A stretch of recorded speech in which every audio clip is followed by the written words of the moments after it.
Le bruit métallique des menottes qui se referment sur les poignets d'un adolescent de 14 ans est une chose qu'une mère n'oublie jamais. Je me tenais dans le bureau du principal du collège, regardant mon fils, Théo, trembler dans ses menottes tandis que 2 policiers l'emmenaient devant ses camarades de classe qui chuchotaient sur son passage. Ma propre sœur, Valérie, se tenait dans le couloir, les bras croisés, arborant un sourire suffisant et moralisateur. C'est pour son bien, Sandrine, a-t-elle chuchoté lorsqu'ils sont passés. Elle pensait avoir détruit ma vie, protégé la précieuse réputation de sa famille et m'avoir enfin remise à ma place. Mais les policiers ne connaissaient pas la vérité, et elle non plus. 3 jours plus tard, l'enquête nous a totalement innocentés. L'expression sur le visage de Valérie lorsqu'elle a compris que je n'allais pas en rester là, et ce que j'ai fait ensuite, l'a plongée dans une panique absolue. Elle m'a supplié de lui pardonner à genoux. Mais il était déjà trop tard. Je m'appelle Sandrine. J'ai 39 ans. Et jusqu'à récemment, je croyais que la famille était ce qu'il y avait de plus important. Je pensais que, quelle que soit la gravité d'un désaccord, le sang qui coule dans nos veines servirait toujours de bouclier protecteur contre la vraie méchanceté. Je me trompais. La triste réalité est que parfois, les personnes les plus proches de vous sont celles qui sont les plus prêtes à mettre le feu à votre vie entière juste pour se réchauffer. Ces 15 dernières années, ma sœur aînée, Valérie, âgée de 41 ans, s'était donnée pour mission personnelle de s'assurer que je reste bien sagement dans son ombre. Valérie avait épousé un riche cadre du rectorat de l'académie, s'élevant ainsi dans un cercle social privilégié. Entièrement construit sur les apparences, les abonnements coûteux au club de tennis huppé de la ville et un fragile sentiment de supériorité. De mon côté, j'étais mère célibataire. Je cumulais 2 emplois épuisants, travaillant comme secrétaire administrative la journée et faisant de la comptabilité en freelance la nuit, simplement pour offrir un foyer stable et chaleureux à mon fils de 14 ans, Théo, qui était passionné d'informatique. Valérie nous regardait constamment de haut, traitant Théo comme un cas social et moi comme la honte de la famille. Mais les vrais ennuis ont commencé lorsque son propre fils, Clément, s'est retrouvé au cœur d'un énorme scandale scolaire. Clément avait piraté la base de données sécurisées du rectorat pour voler les sujets des examens de fin d'année et modifier ses mauvaises notes. Si la vérité éclatait, son admission future dans une classe préparatoire prestigieuse et sa bourse d'excellence s'envolerait, détruisant complètement l'image de famille parfaite que Valérie avait mis des décennies à construire. Désespérée à l'idée de protéger la réputation de son fils et d'épargner à son mari un scandale public au rectorat, Valérie a commis l'irréparable. Elle a fabriqué de fausses preuves numériques, manipulant un espace de stockage en ligne familial partagé pour accuser mon brillant fils, Théo, affirmant qu'il était le seul et unique cerveau de cette cyberattaque. J'étais assise à mon bureau pendant mon service de l'après-midi quand le téléphone a sonné. La voix du principal du collège était tendue, formelle et d'une froideur absolue. Il m'a dit que je devais me rendre immédiatement dans son bureau, refusant de me donner le moindre détail par téléphone. Une angoisse lourde et étouffante m'a serré la poitrine tout au long du trajet en voiture. Lorsque je suis entrée dans le bureau de l'administration, mon cœur s'est brisé. 2 policiers en uniforme se tenaient déjà là, et mon garçon de 14 ans tremblait, le visage pâle et baigné de larmes. Valérie avait profité du poste influx de son mari au rectorat pour contourner les procédures disciplinaires habituelles, accélérant une intervention policière agressive afin de dramatiser la situation au maximum et de s'assurer qu'il n'y ait pas de temps pour poser des questions. Ils ne se sont pas contentés d'interroger Théo, ils l'ont traité comme un dangereux criminel, lui passant des menottes de métal froid autour d'eux. Ses petits poignets, juste là, sous les yeux du personnel éducatif. Avant que je ne vous raconte comment la vérité a fini par éclater et a brisé le monde parfait de ma sœur, s'il vous plaît, prenez un instant pour écrire en commentaire la ville ou le pays depuis lequel vous regardez cette vidéo. J'adore voir jusqu'où mon histoire voyage, et votre soutien compte énormément pour moi. Alors que les policiers escortaient Théo le long du grand couloir principal, ses camarades s'alignaient contre les murs, chuchotant et filmant cette humiliation avec leur téléphone portable. Valérie se tenait juste près de la sortie, nous toisant d'un air hautain avec une expression de triomphe glaçante.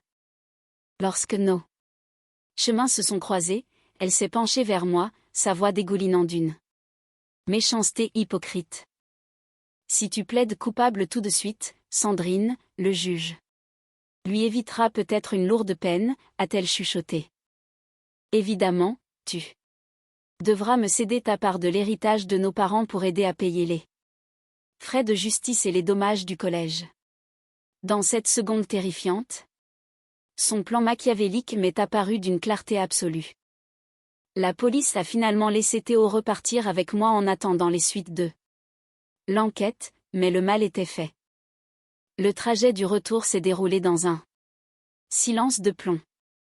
Théo restait assis à regarder par la vitre passager, replié sur lui-même, complètement vidé par ce traumatisme public. Au cours des 48 heures suivantes, notre vie est devenue un véritable enfer. Les habitants du quartier nous ont immédiatement rejetés. Mon téléphone n'arrêtait pas de sonner, submergé de SMS haineux et malveillants de parents du quartier, qui traitaient mon fils de cybercriminel et exigeaient que nous déménagions. Je ne pouvais plus ni dormir, ni manger. Le poids écrasant de l'isolement pesait sur nous comme une encre physique qui nous tirait vers le fond. Mais alors que j'étais assise dans notre salon silencieux le deuxième soir, à regarder mon garçon souffrir pour un délit qu'il n'avait pas commis, un élan féroce d'instinct maternel a remplacé mon désespoir. Je refusais de laisser ma sœur détruire son avenir. Je suis entrée dans la chambre de Théo, je me suis assise à côté de lui sur le lit et je l'ai regardé dans les yeux. Théo, je sais que ce n'est pas toi qui as fait ça, lui ai-je dit doucement, mais j'ai besoin que tu m'aides à le prouver. Montre-moi ton ordinateur. Théo a essuyé ses larmes, et une petite étincelle de détermination est réapparue sur son visage. Il a allumé son ordinateur et m'a expliqué que, même si les historiques des serveurs du collège avaient été effacés pour le piéger, et avaient récemment configuré une double sauvegarde automatique directement sur notre routeur Internet afin d'enregistrer tout le trafic du réseau local. Il l'avait complètement oublié dans la panique initiale. Ensemble, nous avons commencé à fouiller dans les données brutes. En moins d'une heure, nous avons découvert la preuve irréfutable du coupable. La cyberattaque contre la base de données du rectorat avait complètement contourné notre réseau. Elle avait été lancée depuis une adresse IP unique enregistrée directement au domicile de Valérie, en utilisant les identifiants de connexion personnelle de Clément à 2 heures du matin. Le lendemain matin, armé de ces données de routeur indiscutable, je n'ai pas perdu une seule seconde. J'ai refusé de passer par un avocat commis d'office et j'ai engagé Maître Bertrand Laurent, un avocat pénaliste brillant et redoutable, réputé pour gérer les affaires complexes d'expertise informatique. Maître Laurent a jeté un seul coup d'œil à nos relevés de réseau, a souri froidement et a immédiatement contacté les autorités. Il a organisé une réunion d'urgence dès le lendemain matin, exigeant la présence du principal du collège, de l'inspecteur d'académie et de l'enquêteur principal de la police chargé du dossier de Théo. Ils se sont tous réunis dans la grande salle de conférence du rectorat, l'air suffisant, s'attendant à obtenir de rapides aveux de la part d'une mère célibataire dépassée par les événements. Le mari de Valérie était également assis à la table, utilisant son autorité pour imposer sa puissance et Tenter de nous intimider. Mais maître Laurent n'a pas scié. Il a ouvert son ordinateur connecté au projecteur de la salle et a exposé les preuves numériques. Avec une précision chirurgicale. Il a montré le cheminement précis de l'attaque.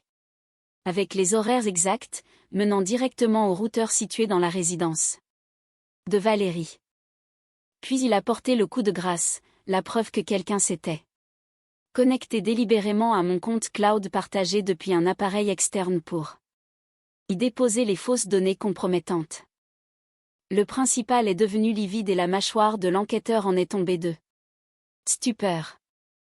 Ces éléments ne suggéraient pas seulement l'innocence de Théo, ils prouvaient de manière irréfutable une machination malveillante orchestrée par la famille d'un cadre du rectorat. Le policier s'est tourné vers maître Laurent, totalement sidéré par un tel degré de manipulation. Sur le champ, les poursuites officielles contre Théo ont été abandonnées et son dossier a été totalement blanchi. Nous étions entrés dans cette pièce intimidante sous le poids de graves accusations criminelles. Mais en l'espace de seulement 3 jours, mon fils était officiellement et entièrement blanchi.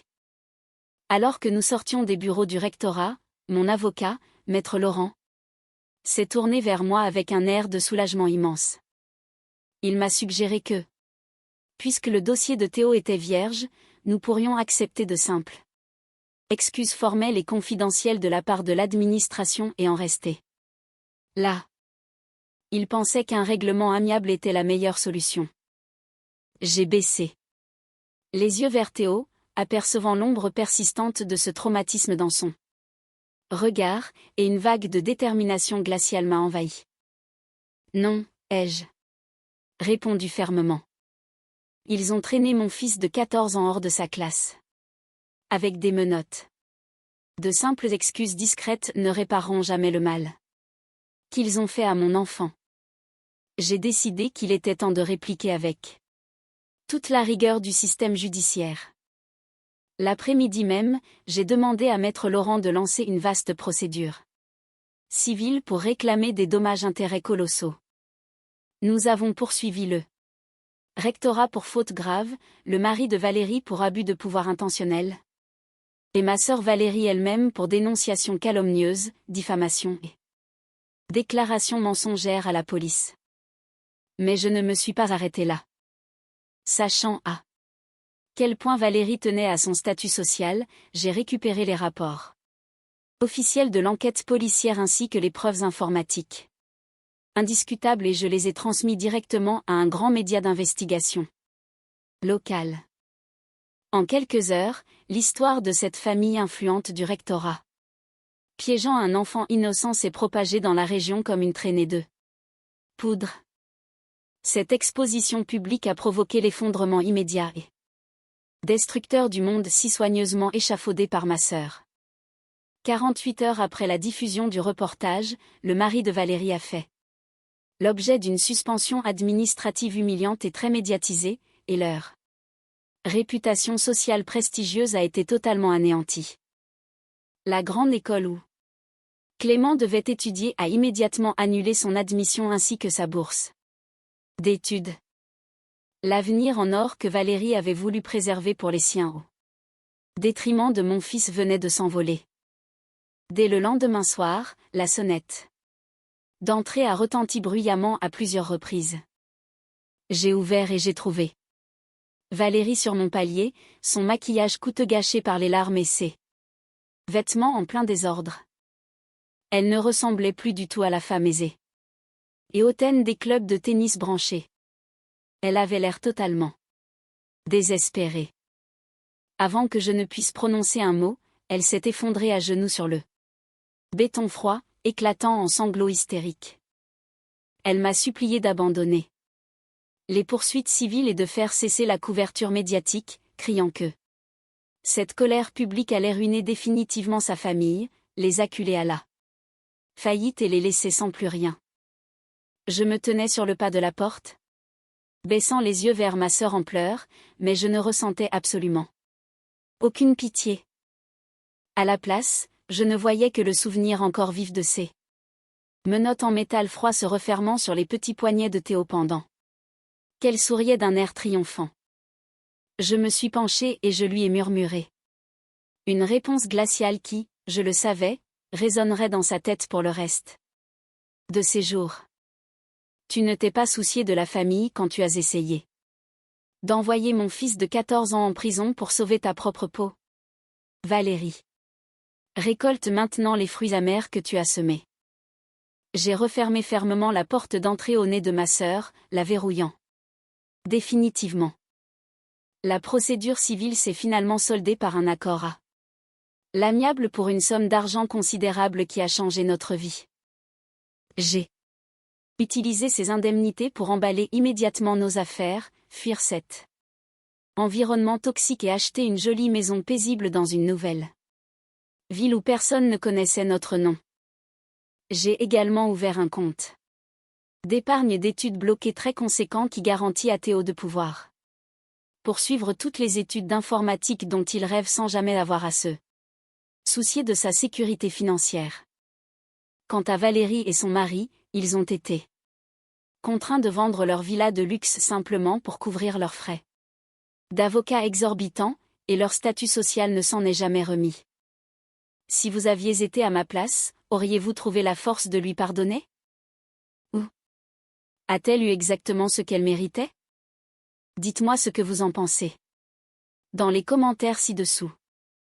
N'oubliez pas d'aimer cette vidéo et de vous abonner à la chaîne pour d'autres histoires de ce genre. Merci d'avoir regardé jusqu'au bout.